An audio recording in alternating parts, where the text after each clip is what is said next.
სახელითა მამისათა და დადისათა და სულისა წმინდისათა ჩვენთან არს ღმერთი. დიდება და მადლობა ღმერთს გვიახლოვდება დიდი მარხვა დღეს არის ხსენება საშინელი ასე ვთქვათ სამსჯავროს გაკითხვის დღის და დღეს საკითხული სახარება ამაზე საუბრობს და გვაფრთხილებს. Բոլոր რაჟამს მოვიდა ზეკაცისა დიდებითა თვისითა და ყოველი ანგელოზ მისნი მისთანა მაშინ დაჯდეს საფტართა დიდებისა თვისათა. ანუ ეს ნამდვილად იქნება. ეს არ არის მხოლოდ რაღაცა გაფრთხილება იმისა თუ რა მოგველის. იმიტომ რომ ჩვენი უფალი რა თქმა უნდა კაცს მოყვარია და მოწყალე. მაგრამ ეს მისი ბუნება თვისება არაფრით არ ზღუდავს და შეურაცხყოფს მის სამართლიანობას.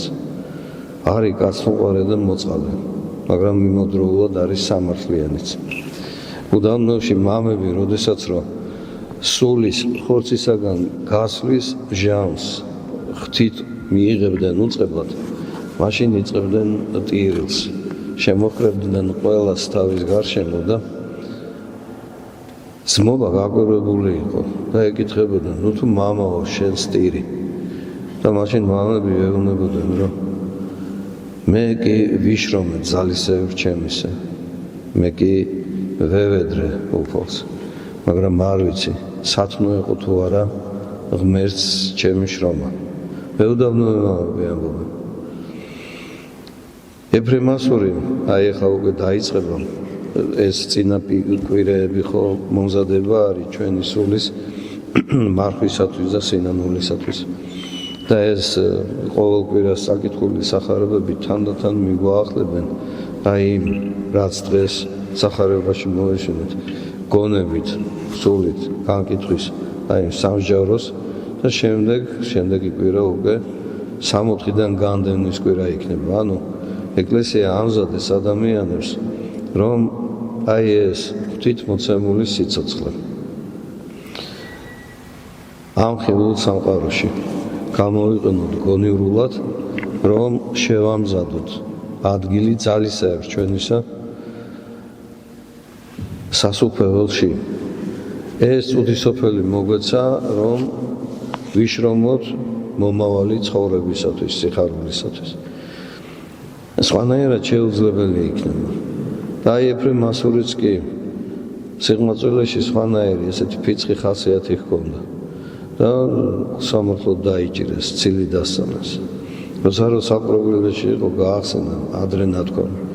გამოდის საპრობილიდან და ხდება მონაზონი. მონაზონობაში შეეძნეს ყველაზე ესეთი სახთო ნიჭს ქადაგებისა, ღვთის სიტყვის და მისი ქადაგებები იყო ყოველთვის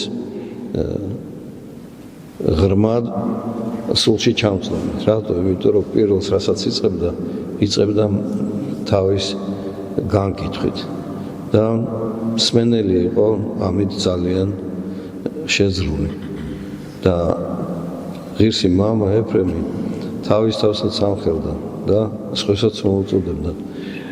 ვინც გამოსცადა სულმა, რომელმაც გამოსცადა სიმწარე ცოდვის დაცემის, ის აუცილებლად თუ გონიერია ამ განსაცდელიდან დაცემიდანაც კეთილ ნაყოფს, კეთილ მაგალითს გამოიღებს და სხვისთვისაც მართლაც შემართული სულითა და სულის კვეთებით გააფრთხილებს და აუხსნეს თუ რამდენად მძიმეა და დიდია დაცემა.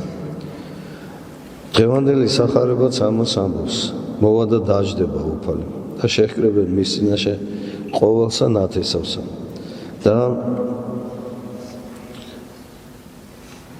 მოხავს წყემსის მაგალითი, როგორც რომ წყემსმა გაარჩიოს ბატკანი და თიკანი ერთმანეთისაგან, ისე იქნება გარჩევა ღვთის წინაშე ან სამსჯავროს დროს გარჩევა ადამიანებისა, კეთილისა და ბოროტებისა. და მაშინ ქვას მეფე მან მარჯვენითა მათ მისთა მოვედით კურთხევნო მამისა ჩემისამო და დაიმკვიდრეთ განზადებული თქვენთვის სასუფეველი. დასაბამიდან სოფლისად. ესე იგი, ეს სიცოცხლე ხშირად ადამიანი უგუნურობით ან თავმოწონებით ან რაღაცა მიზეზთა გამო იძახის, რომ რატო გავჩდი, რატო მოვედი ამ ქვეყანას, აბა რა არის ეს, ამ გაჭირვებაში უნდა ვიყო. ვინც ითმენს, ის ყოველთვის გამარჯვებულია, ღვთის სასწაულებით ვინც არის. მოდივართ ამ წუთის სოფელში, რომ ამ ხილულ სამყაროში სულიერი და ფიზიკური შრომით დავიმკვიდროთ, მოვიპოვოთ ადგილი უფლის გვერდით.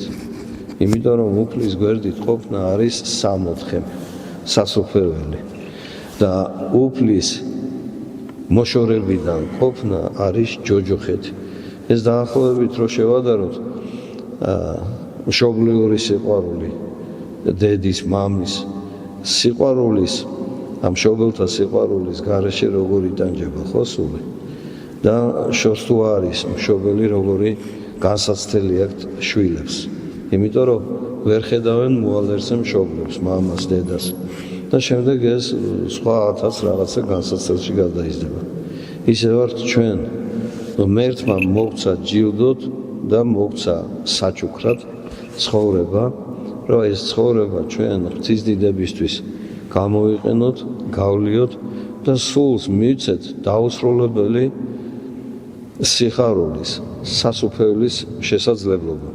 სასופველი არ იქნება, თქვათ, მოკლევადიანი ან საშუალოვადიანი 100 წელი, არა, ეს იქნება დაუსრულებელი, უკუნითი უკუნისამდე იქნება ეს სიხარული, უფალთან ახლოს ყოფნის, სასופველში ყოფნის.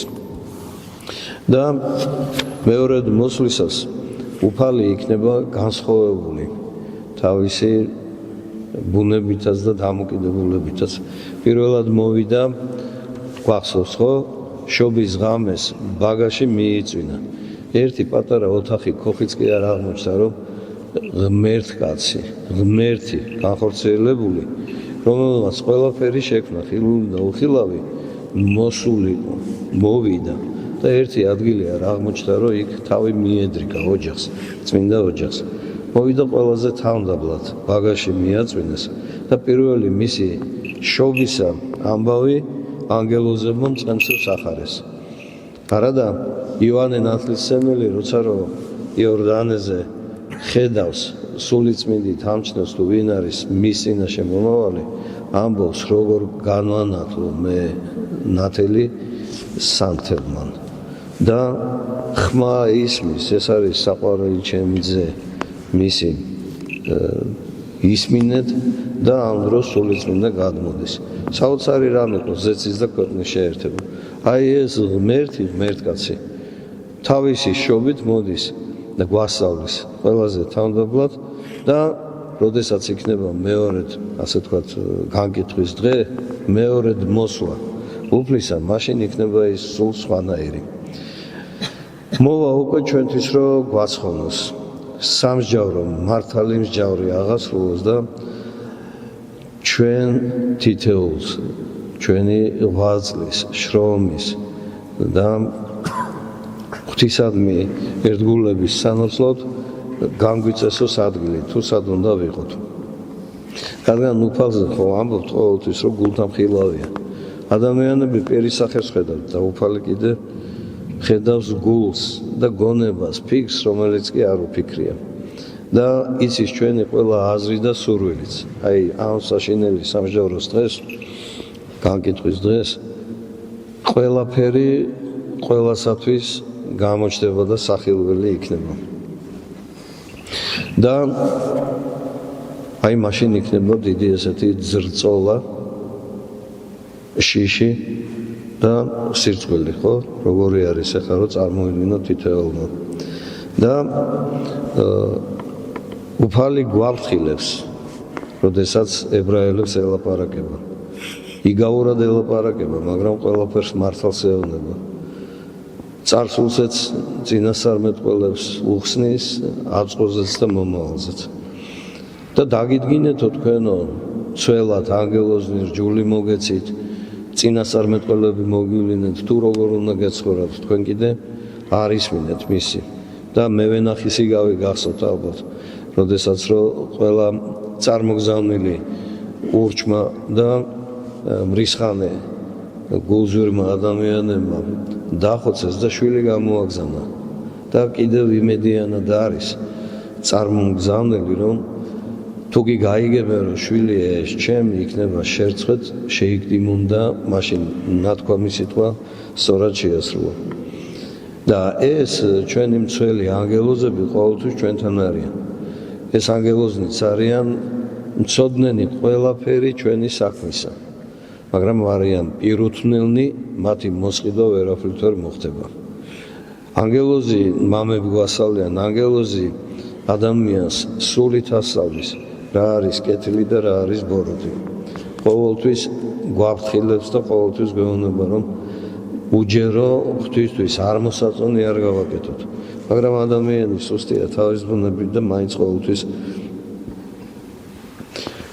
შეცდება მაგრამ მას სასოწარკვეთილება არ მართებს რადგან უფალი გვასწავლის მამებიც გვეუბნებიან რომ არ არის ღვთის სიყვარულზე და მოწყალებაზე აღმოტებული არც ერთი ცოდვა რაც არ უნდა ჩაიდინოს ადამიანმა აკი ამის მაგალითი თავად ჯვარცმული ავაზაკია რომელსაც არაფერი არ მოუმოქმედია მაგრამ ღმერთმა შეიწყალა და აცხონა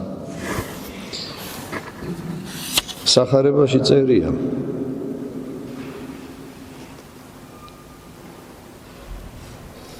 წემსის მაგალითით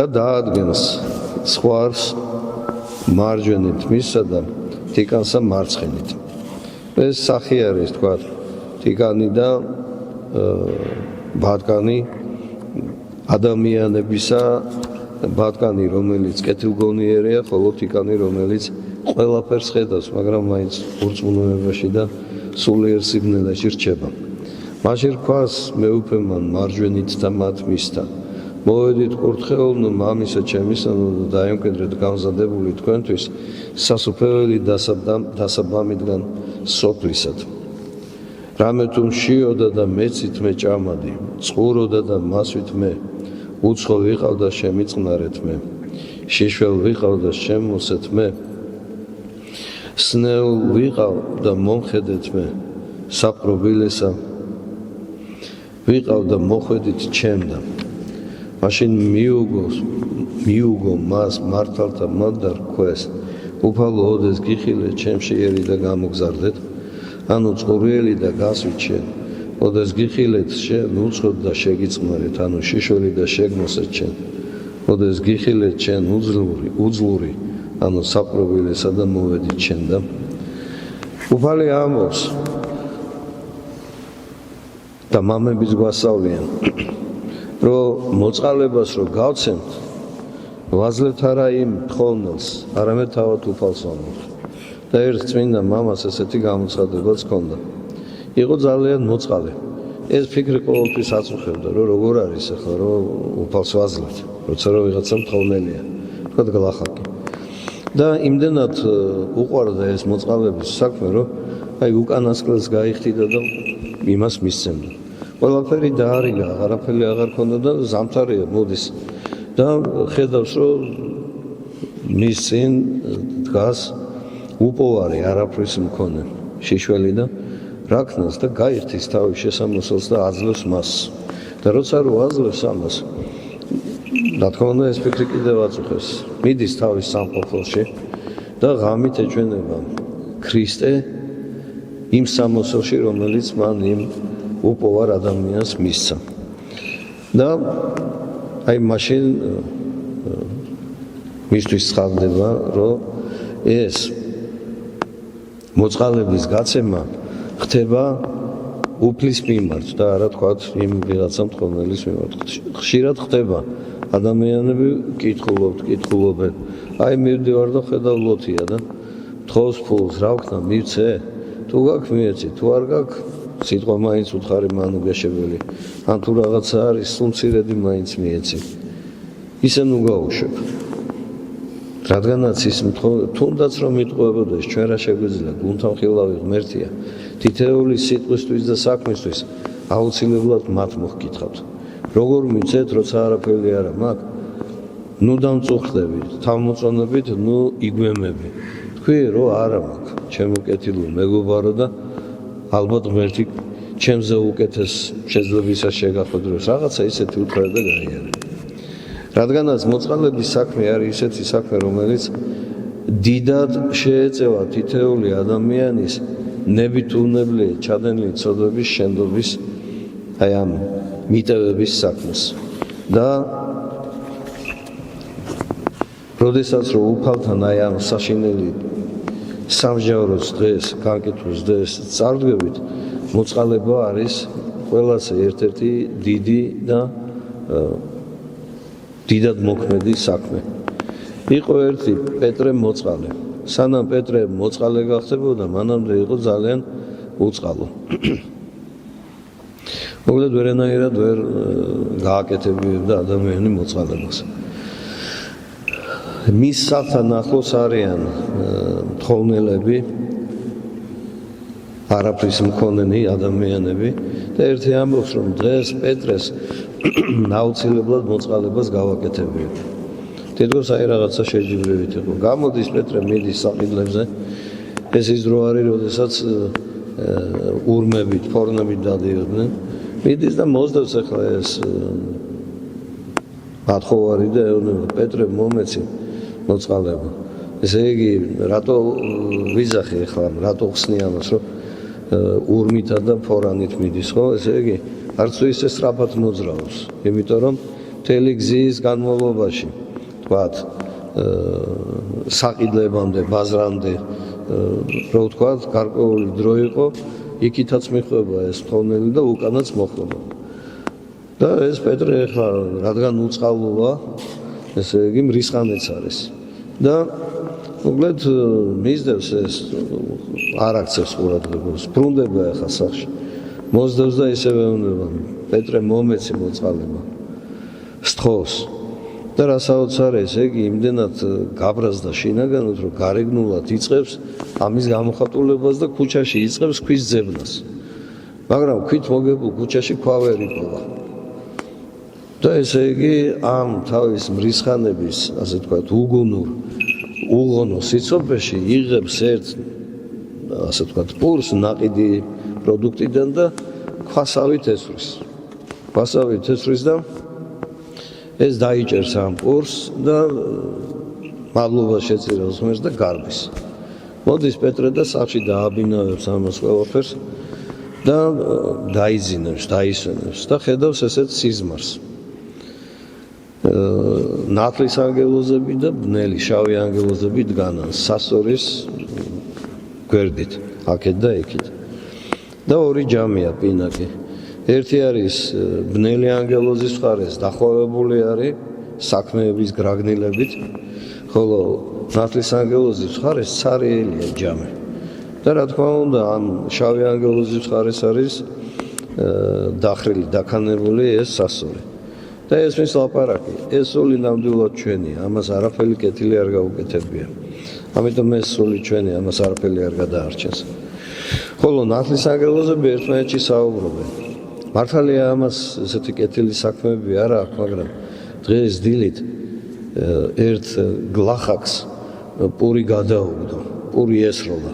და მოდი ეს პური დავდოთ, იქნება აი ეს მოწყალება სიკეთეთ. ღმერთმა ჩაუთვალოს. დადებენ ერთ პურს და გადაწონის. გადაწონის და უცბად იღვიძებს პეტრე და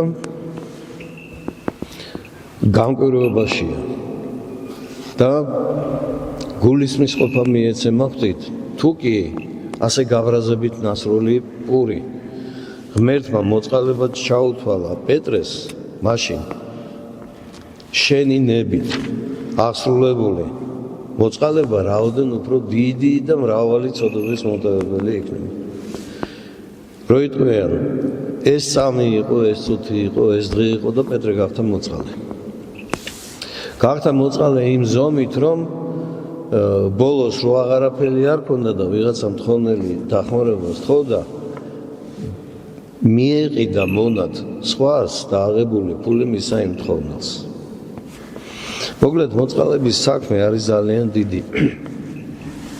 ვინც მოწყალებას ასრულებს და აკეთებს, ეს არის ძალიან მნიშვნელოვანი. მოკლედ უფალი ეუბნება, აი ვიყავი მშიერი, წყურვალი, მოვედით და ეს ადამიანები ეუბნებიან, რადგან მოწყალი ადამიანის ხასიათი ესეთია. მერე კი არ გამოდგება და კი არ დაიწყებს ლაპარაკს ქუჩაში, თქვა პედესტალზე კი არ დადგება შემაღლებულზე და მე ეს გავაკეთე ან თავის ტოლამხანაგებში კი არ მოყვება იმის ლაპარაკს რა გააკეთა, არა. ქვაქვაზე დადე კეთილი საქმე გააკეთე, გაიარე, ის ღმერთმა ნახავ. და ეს ადამიანები ეუბნებიან, კი მაგრამ როდის გნახეთ უფალო აი ესეთი როგორცაც შენ ამბობ. იმიტომ რომ თავის თავს იმ თუ ესეთი გაკეთებული ჰქონდათ, მოწყალება ჰქონდათ გაცემული ან თუ ვინმე გაჭირვებულს დახმარებიან, ესეთი საქმე მათ თავის პატივად არ მეუთვლიათ. და თავმოწონებისათვის არ გაუკეთებია და ეუბნებიან, როდის იყო ესეთი არ გვახსოვს ჩვენ. ანუ სიკეთე გააკეთეს და არ ახსოვთ. და ეუბნება უფალი, აი ამისი საჭიროების მქონეს თითეულს, რომელსაც თქვენ ეს გაუკეთეთ, აი ამის გულისათვისაც თქვენთვის განზადებული ადგილი დაიკავეთ. ხოლო მეორეებს ეუბნება, განვედით და თქვენთვის განზადებული სატანჯველი ადგილი დაიმკვიდრეთ და ყველაფერს ამას ჩამოყალიბეთ. ისინი ეუბნებიან, კი მაგრამ როდის გნახეთ? ისინი უკვე მართლაც ეუბნებიან, არასოდეს არ გაუკეთებიათ და ამიტომაც არ ახსოვთ, განსხვავებით იმ პირველებისაგან. და უფალი ეუბნება, რამდენიც ამის საჭიროების მქონეს არ გაუკეთეთ, ამისათვის თქვენთვის განზადებული ადგილი უნდა დაიკარგოთ. მამები ამბობენ, ერთი ესეთი ცხოვრება არის მინანის. მამები ამბობენ, რომ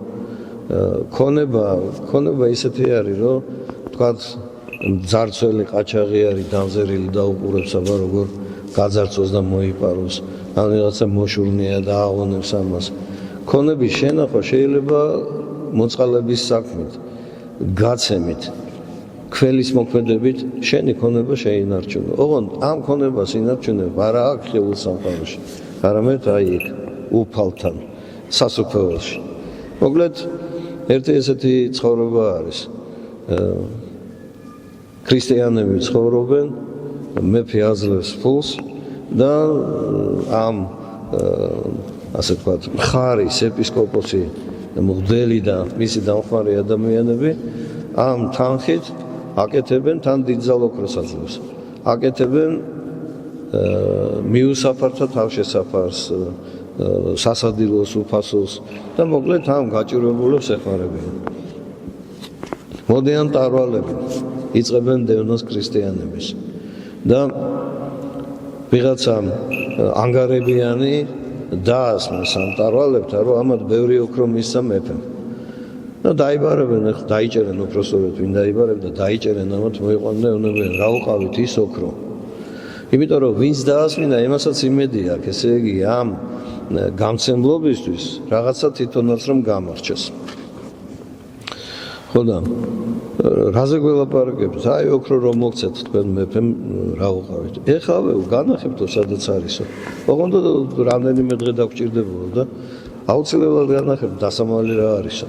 კი გაუკვირდათ ახლა ამ ტარვალებს, ესე უთხრათ რომ დათანხმდნენ, გააგზავნა მღვდელი და დიაკვანი და ქალაქში თუ კი ვინმე უპოვარი იყო და მიუსაფარი და შეჭირვებული და გლახაკი ყველა მოეყვანეს და დაუყენეს ამ ტარვალს წინ. აი ეს არის ჩვენი განძი, აი აქ დავდეთ, აქ დავაბანდეთ, აქ გავეცით. იმათმა რა თქმა უნდა ვერ გაიგეს. იმიტომ რომ ამ მიუსაფარ და გაჭირვებული ხალხის დახმარებაში გახარჯეს ეს ყველაფერი.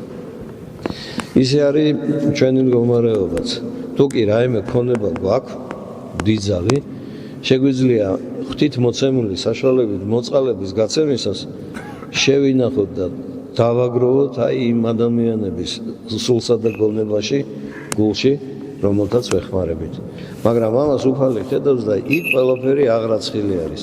როგორც მაგალითად ახლა ბანკში შეიტანოთ ფული და თქვენ სხვაგან ცხოვრობდეთ და სხვა ქალაქიდან ამ თანხის მოხმარება შეგიძლიათ, ისე არის მოწყალებით დაგროვებული ასე ვთქვათ, სასუფევლის საშვი განძი დავაგროვოთ ისე რომ არც კი დავიხვლით და ვერც ვერ მოგყვარავს.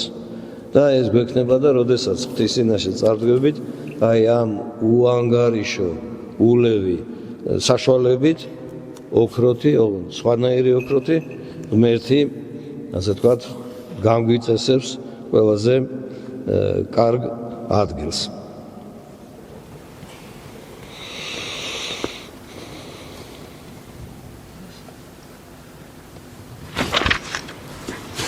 მოკლედ, უფალი განსწავლის ამიგავით, კეთილს რა უნდა მიეგოს და მოწყალეს რა გასამრჯელო ექნება.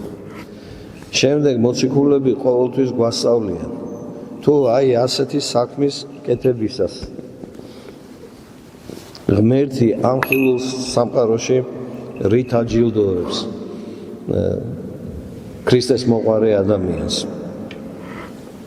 და როგორ ამხნევებს. სახარებაში ხო გვეუბნება, მამებიც ამბობენ, ერთი მამა არის იოსებ ათონელი, ახალი ბოლო დროის მამა არის. საოცარი წერილები აქვს თავისი სულიერი შვილების მიმართ. და ესეთ რამეს ამბობს. თქვენ რომ იცოდეთ განსაცდელის დათმენისათვის რა ჯილდო გელოდებათ, თქვენ იმაზე მეც მოითმენდით, რასაც თქვენ უფალი გიგზავნით. და თავად ამბობს, ღმერთო, იმაზე მეც მოვითმენ ამ ხილულ სამყაროში განსაცდელს, რადგან ვიცი რომ შენ ამის სანაცვლოდ დიდ ძალას სულიერს მართლობ. ის არც თვალს უნახავს, არც ყურს მოусმენია, ვერც გონება წარმოიდგენს რა არის სასუფეველი და რა სიხარული არის იქ. ხოლო მოციქული კიდევ გვეუბნება, ხოლო ნაყოფი სულისა არს სიყვარული, სიხარული, მშვიდობა, სულგრძელება, სიტყვება, სახიერება, სარწმუნოება, უდროება, მარხვა, მოთმინება. ხოლო ქრისტესთან მათ ხორცნით თვისნი ჯვარს აწვეს. ბოლომდე ვითმენთ განსაცდელებს. ვნებუთურთ და გულის თქმით, უკვე თუ სულითა ცხოველ ვართ, სულითაცა ვეგნეთ, ვიცხოვრებთ. ნუცა ვართ მზვაობა, ურთიერთას მავრალობა, ურთიერთას მოშურნე. აბა რასაც მოციქული ჩამოთვლის, რომელი არის ის განძი, რომელზედაც თითოეულ ჩვენთაგანს არ გვითხოვია უფლისათვის. სულგრძელება მოგცეს, სიხარული გქონდეს, მშვიდობა, სიტყვება, სახიერება, ანუ კეთილი გული და გონება, სარწმუნოება, მტკიცე, ყუდროება, სიყვარული, ლოცვისა და სიმშვიდისა, მარხვა, რადგანაც ხელს უწყობს, რომ ხორცი არ ფუფუნებდეს და ხორცის ფუფუნება სულს არ აბრკოლებდეს. ადამიანს ცხონებისათვის ორივე სჭირდება, ხორციც და სულიც. საკვებიც უნდა მივიღოთ, რომ ლოცვა შევძლოთ. და ლოცვა იმიტომ გვჭირდება, რომ საკვების მიღებისას ვიყოთ ზომიერები. ღმერთს ვთხოვთ, აი ახლა მალე დაიწყება უკვე მარხვა და ეფრემასურის ლოცვის თქმის ჟამიც მოახლოვდა. ამ კვირაში უკვე ყველიერის კვირაში უკვე იწყება ეფრემასურის ლოცვის თქმა.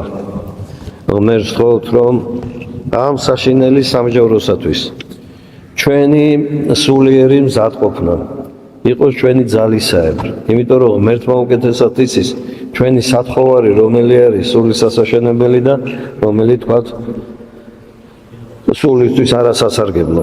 ღმერთს ვთხოვთ, რომ ეს მარხვა მოგხდეს სინანულისა და აღდგომა კიდე სიხარულისა. და თითეული ჩვენი ცხოვრებისა დღე, საათი, წუთი და წამი იყოს საკუთარი ცოდვისა განცდის წამი. როგორც ეფრემასური ამბობს, არა განკითხვისთვის, არამედ საკუთარი ცოდვების, შემეცნების, დანახვის, განკითხვის და განცდის წამი. და მაშინ მერტის ამ მოწყალება არ დააყენებს. იმიტომ რომ ავაზაკი, რომელიც ჯვარს აცვეს და არაფერი მას კეთილი არ ჰქონდა საქმე გაკეთებული, მაგრამ ერთი წრფელი გული ჰქონდა სინანული ცალსე, პირველი ბინადარი სასუფეველისა 64-ისა გახდა ავაზაკი ჯვარცმული. ჩვენ კიდე ყველაფერი გვაქვს ღვთით მოცემული, დრო, თავისუფლება. მოციქული ამბობს, თავისუფლება ის არა, რაც გინდა ის გააკეთო. არამედ უნდა დავფიქრდეთ იმ თავისუფლებაში სულისთვის სასარგებლო და ასაშენებელი რა იქნება. ვიქნებით ესე კეთილად მზრახველნი, მაშინ უფალი ჩვენთან იქნება. ვიქნებით ესეთი მოწყალენი, აი როგორც ახლა სახარების იგავში წერია, მაშინ ცათა სასუფეველიც ჩვენი იქნება. ოღონდ ეს გარანტირებული, ასე ვთქვათ, პირობა კი არ არის. ვიცით რომ ესეთი არის. უფალმა შემოგთავაზა, რომ აი ესე თუ იქნებით მცნების მიმდევარნი, მაშინ სასუფეველი არის აი ესეთი, ენით გამოუთქმენი. არც გონებას შეუძლია წარმოედგინოს და არც თვალს უნახავს და არც ყურს მოусმენია. არჩევანი ჩვენზეა. ამ ხილულ სამყაროში, ამ წუთის სოფელში, რა გსურს მომავალში რომ გქონდეს, ესეთად უნდა ვიცხოვროთ აქ, ამ წუთის სოფელში და მაშინ მერტი მოწყალე იქნება და მწყალობელი იქნება. ამინ.